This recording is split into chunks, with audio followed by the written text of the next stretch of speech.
That's right. Now we go on, it says school districts and private schools approved to receive public tuition funding can choose to become schools of choice by opening their enrollment to students from other districts.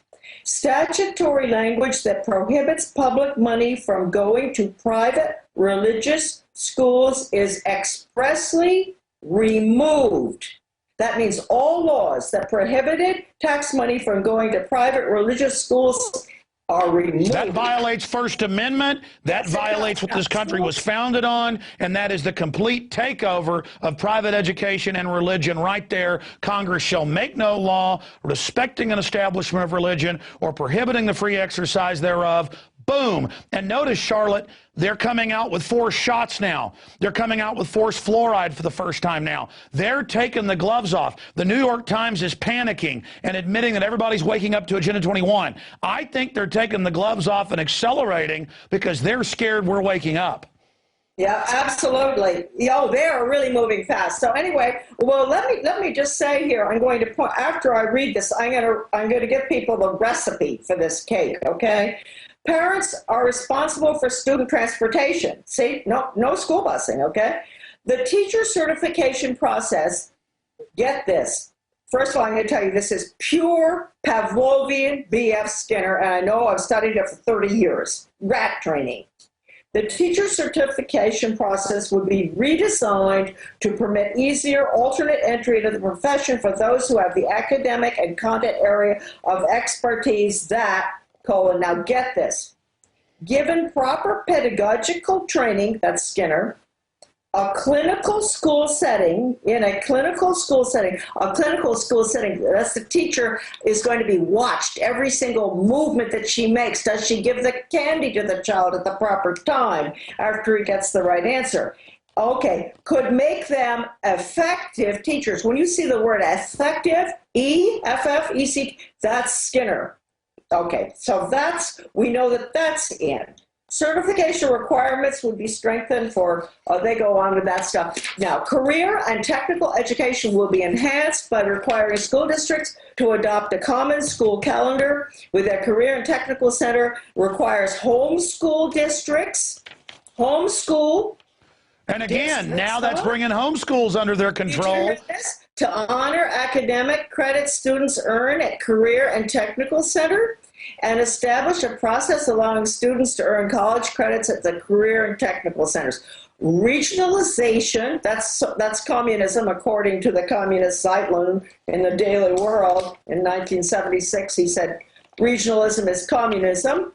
I have the quote, regionalism and collaboration among school districts will be supported by a $5 million fund for the efficient delivery of educational services. Now, we just got that today. Now, Alex, people have got to look at it this way.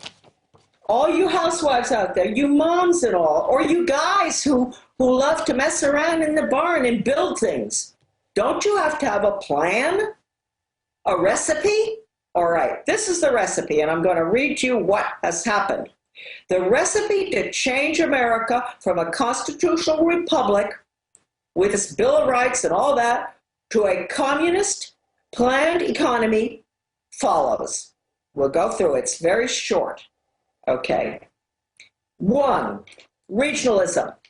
That's consolidation. People have been, brilliant writers have been writing about it in this country for a long time. Nobody wanted to listen. That's the dropping of borders, the getting rid of elected officials, the creation of commissions and task forces and planning boards that don't represent us. Rosa, Corey talked about it last night on that great program, UN Agenda 21. Regionalism is key. It's the Soviet system, and they're putting it in under UN Agenda 21. Okay, number 2, we needed to have the agreements with the Soviet Union.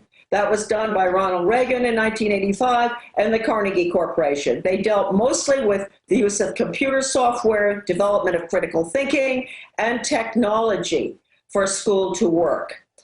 Now, the method, Pavlov, Skinner, that's the computer is Skinner's box.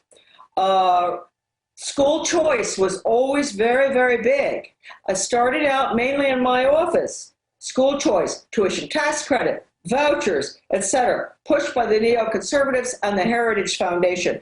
Even Chester Finn, he writes a lot about school choice, very involved in putting this whole agenda in right now.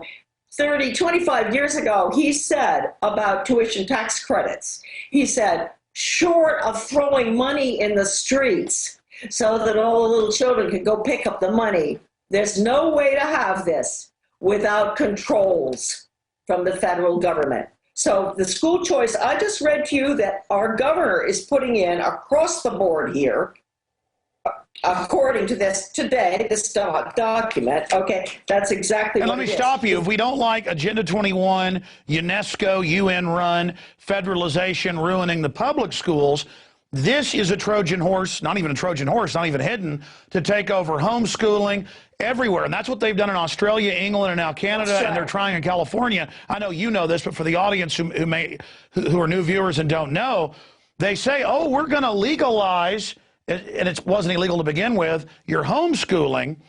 We're going to do all of this, but you're now going to have to get a teaching certificate and follow our curricula. So That's it's right. a literal takeover. And basically what you hear the most about are charter schools. Charter schools have been in the works since the 60s. The idea came out of the Aspen Institute, which is an internationalist, globalist, communist organization. It came out of there. Charter schools are being used all over the world, folks. And in case you think this is a nice little local American idea, it is not. Charter schools had to be designed. They were designed basically by public-private partnership between the corporations and the administration to set up special design teams to do everything other than really academics. And that all came under, well, that was under George Bush, but a lot of it was started under Ronald Reagan. Ronald Reagan, I'm sorry to have to tell you this, he was the initiator of public-private partnerships. In 1982, I was the liaison with the White House. They sent me over there to be the liaison with a public-private partnership agenda, and it was called the Private Sector Initiative. And I asked someone there, I said, what is going on here? Isn't this corporate fascism? And this lovely lady said to me, well, I don't know that anybody ever looked at it that way. Well, I was immediately removed, from my job as liaison right there with the White House. But I want people to know that it was Ronald Reagan with Ed Meese, with Weinberger, etc., who created the concept of public-private partnerships in order to implement the Soviet system. And it was George Herbert Walker Bush who got us into Agenda 21 at the Rio conference, and who got us into the carbon taxes, just like it's Mitt Romney now and Newt Gingrich, who supported it with Al Gore. The point is, this is what the mega corporations want. All the leftist environmentalist people need to understand. It was Ken Lay came up with the carbon tax plan. This is all a giant scam where the corporations basically merge with government. It's not true privatization. This is a total takeover where the government with select corporations picks the winners. Well, this is the Communist Manifesto spells it out very well.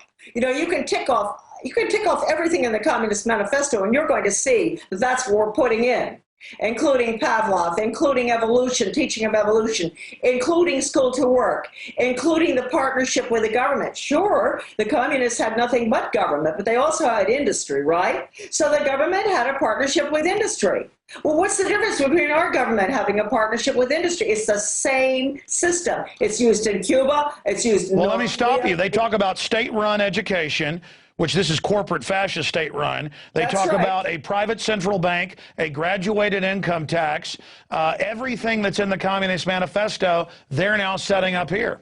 That's absolutely correct. Now, the tragedy with this thing also is that the Christian, formerly helpful Christian denominations had helped us a little bit. But in the past 20 years, since Rick Warren, the big management guru, came in and he infiltrated every single evangelical church in this country just about, and has trained them for outcomes-based, purpose-driven, in that philosophy, which is school to work, which is the communist system of government. That's state planning, planned economy. You can't have a planned economy without planning, programming, budgeting, management systems, total quality management, outcomes-based, results-based education. This is what Rick Warren went in and trained these Christian communities in. Little cells he set up all over. Then that was Drucker came in and did that. Then Rick Warren took over with a purpose-driven agenda. Now, folks, this is the tragedy of the big thing. Back in the 70s in Maine, we got a hold of a very important paper on community education. Actually, I found it in my own school district. And we did a lot of research and a huge 2-inch binder with tabs and all.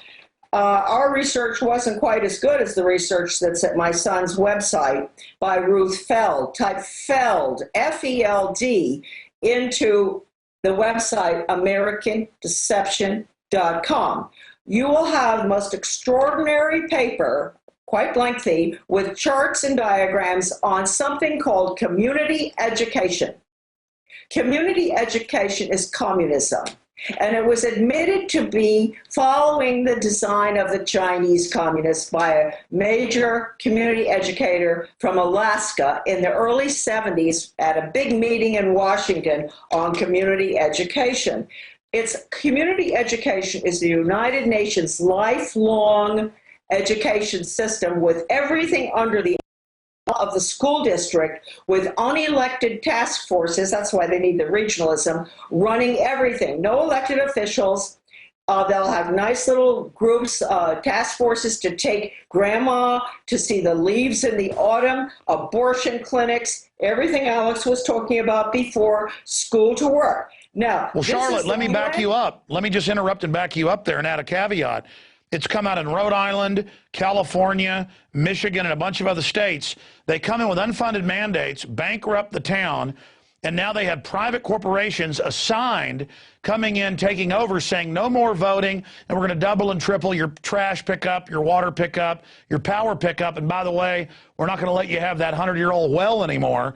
It is literal corporate fascism that you're talking about. It's all here. It's all happening. In the North American Union SPP documents from Banff, Canada, 2007, they got sued by Judicial Watch. They got the documents. It said, North American stealth integration through education, through terror threat, through the threat of biological attacks, flu.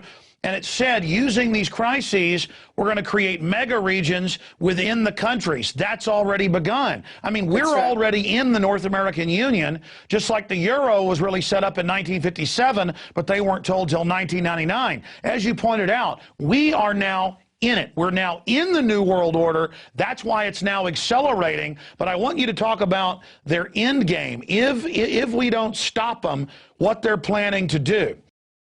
Well, their plan is, they're doing it right now. In fact, it's going in right now. Their end game is to control us in our homes. The whole sustainable development agenda is absolutely frightening, because we're all going to be moved out of our one-family homes into stack and pack, and we're going to have not allowed to have cars. Now the law in Germany. Now the law in Germany. Exactly. No more single-parent homes. There was a time when I really, 20, 30 years ago, I didn't believe all of this. I really didn't. I thought it just sounded so weird. You know, there were good gals out west who were saying to me, Charlotte, you know, these bicycle paths, I don't like the idea we have to put these bicycle paths in. She said, they said, you know, I have a feeling they're just doing this because they're going to try to get rid of cars. And I thought these gals were sort of cuckoo. No, they're not cuckoo. This is UN Agenda 21. And this will be the community education concept fits completely into what I've been seeing out in what Rosa and great, you know, Orlean Cole and Michael Shaw and all those great people out there are finding out. We got some good people here in Maine too are fighting it up in Rockland, Maine, a friend of mine. Yeah, folks are really waking up in California because they're deeper into it, as you know. It's the beta test. And when they passed last year that 20% carbon tax on all human activity, that sent the state into a cardiac arrest, people said, why are they destroying our economy? As you know, Agenda 21 states, post-industrial world. Charlotte, we've got as much time as you need. This is riveting info. This is what's happened to our world. Please continue. Well, I wish that I didn't have to make this announcement today, but I suppose it's good. we always felt that people wouldn't wake up until it really happened. I've got a meeting, and perhaps a lot of you listeners out there have got meetings coming up too in your little towns, and they sound so good. Ours is Dresden, Maine. We have about, I don't know, very few residents, maybe 500 or something.